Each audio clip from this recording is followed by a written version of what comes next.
Bismillahirrahmanirrahim. Assalamualaikum warahmatullahi wabarakatuh. Apa kabarnya kakak solih-solihah? Insya Allah ya, selalu dalam lindungan Allah, selalu sehat. Amin.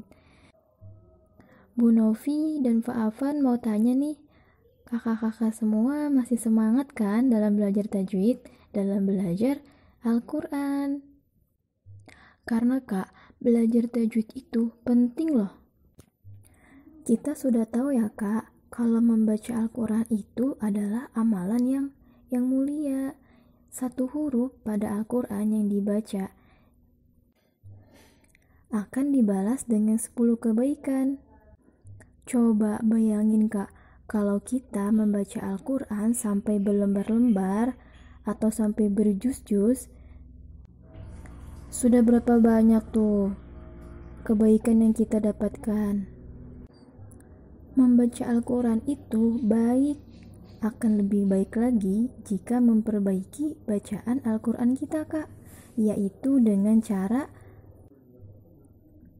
mempelajari ilmu tajwid. Karena kak, dengan belajar tajwid kita dapat mengetahui cara pengucapan sifat-sifat huruf di Al-Quran dan hukum bacaan di Al-Quran.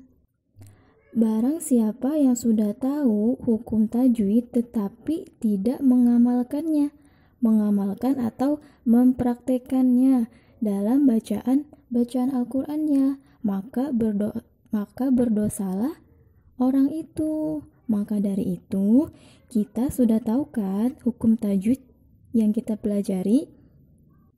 Jadi, kita harus mempraktekannya, Kak.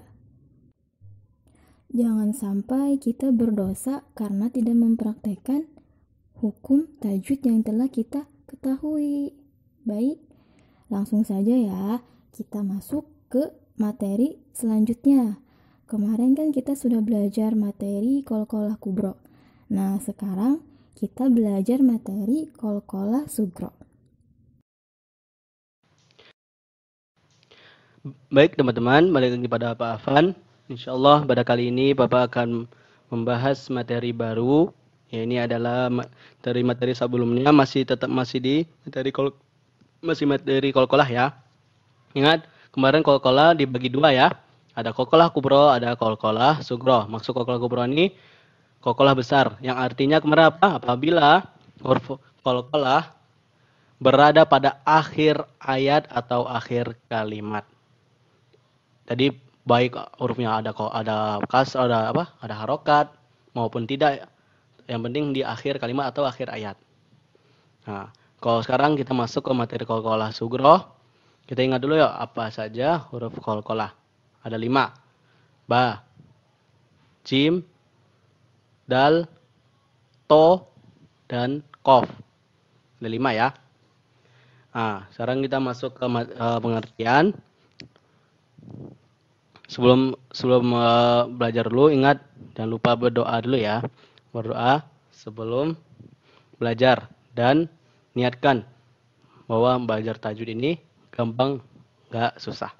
Baik, kita masuk ke materi. Bismillahirrahmanirrahim. Pengertian huruf qalqalah. Pengertian qalqalah sugro adalah huruf qalqalah, tadi huruf yang 5 tadi itu, yang berada pada pertengahan kata. Ingat teman-teman, ini rumusnya. Pertengahan kata. Ingat ya. Yang berharokat sukun. Baik. Kemarin itu qalqalah kubro di akhir kata atau akhir ayat yang berharokat, baik itu bisa fathatain dan lain-lainnya. Kalau ini pasti sukun. Kalau ini pasti sukun ya. Karena qalqalah sugro ini beda dengan qalqalah kubro. Jadi pertengahan kata yang berharokat sukun. Nih dari sini nih. Kuncinya pertengahan kata sampai berharokat sukun. Cara membacanya adalah dengan pantulan yang tidak terlalu kuat. Kalau kemarin kan pantulannya qalqalah kubro itu harus dipantulkan, harus lebih dipantulkan. Kalau ini enggak. Kalau ini dengan pantulan yang tidak terlalu kuat. Jadi biasa saja pantulannya. Tidak dilebay-lebaykan dan tidak pula menghilangkan qalqalahnya. Ya teman-teman. Nah, jadi Cuma ini doang kok, pengertian dan cara membacanya gampang kol-kolah ini. Materinya gampang banget. Nah, kita masuk ke contoh. Contohnya adalah dari huruf kol-kolah tadi kan ada 5. Nah, kita masuk dari huruf ko. Kita baca bareng-bareng ya. Summa aqrartum. Nah, ingat. Tadi apa kuncinya? Pertengahan kata. Ini pertengahan kan huruf ko-nya. Pertengahan kata dan hurufnya sukun atau mati. Summa aqrartum. Tadi kol-kolah itu biasa saja, nggak terlalu lebihkan. Summa aqrartum, enggak salah. Bacanya summa aqrartum. Nah, kita masuk kedua. Sanuqri'uka fala tansa. Sanuqri'uka fala tansa. Contoh huruf to. Inna batasya rabbika ya ayyatuhan nafsul mutmainnah ya ayyuhan nafsul mutmainnah. Kalau huruf ba yaslan naral kubra yaslan naral kubra khairu wa abqa khairu wa abqa.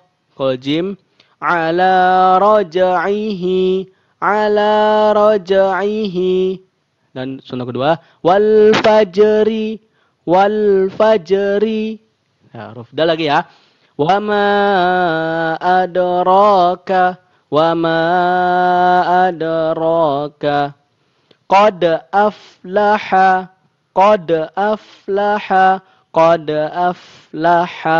Nah, udah Bapak bacakan contoh-contohnya ya.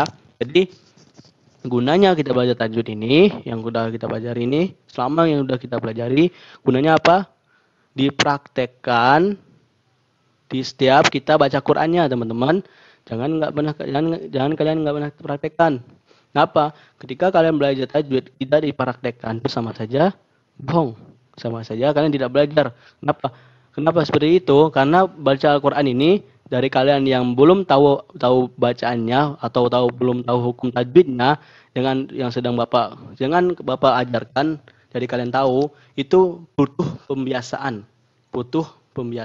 Kalau kalian nggak biasa atau masih saja kalian udah tahu nih misalnya tajwidnya ini kol-kolah, sebenarnya ini kol-kolah tapi kan tidak mengkol-kolahkan atau tidak memantulkan hurufnya, itu sama saja kalian belajar itu sama sia-sia saja kalian belajar sama ini. Ingat Bapak sering juga ingatin ke anak-anak Bapak dan mungkin Bu Novi juga sering ingatin kalau bahwa hukum tajwid itu sama kita baca tajwid dipraktekkan, lebih sering dipraktekkan. Baik, mungkin ini saja yang Bapak bisa sampaikan dan Ibu Novi bisa sampaikan. Apabila ada salah dan kata maaf, mungkin bisa maafkan. Ingat pesan Bapak tetap semangat belajar tajwidnya dan benar semangat. Ingat tajwid itu gampang ya teman-teman. Mungkin